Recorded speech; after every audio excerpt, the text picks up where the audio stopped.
เด่นโคกเจอซากดึกดำบรรพ์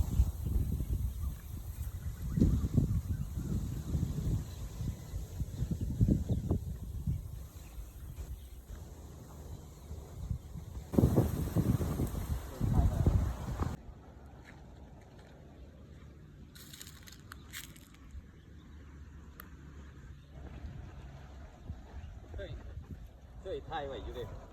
ก็ลูกเดียวไอ้ลูกม้วนเก่า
มึงขี่รถมาถูกต้องแล้วอย่าไปแล่นน้ำน้ำในมึงขี่รถมาคือจังมึงขี่มานี่ล่ะ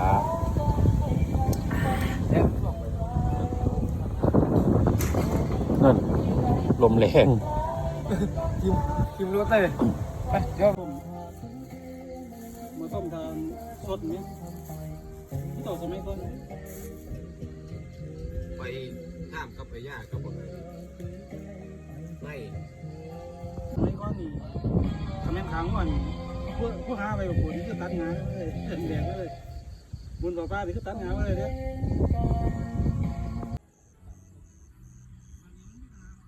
เนี่ยแบบคือไฟมาออกมาไต่กระปูเด้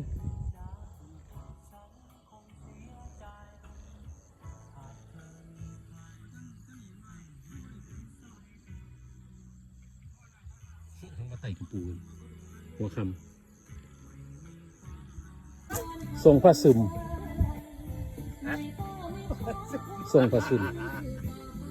อย่าไปลงที่แม่มาหวัดพอดี ว่ามันว่าแล้วมันบ่ว่ากัน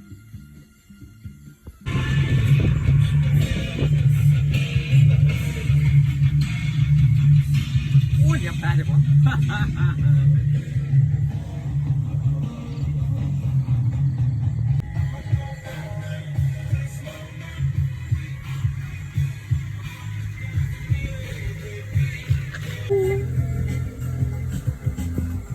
เขาจากไปเมื่อประมาณ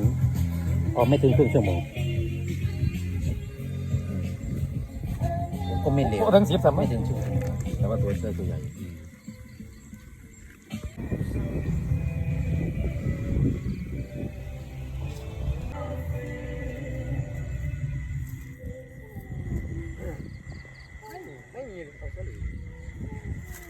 น้ำเยอะเกินไปหรือว่ามันใกล้จะสุดผ่านแล้วชิบหายแล้ว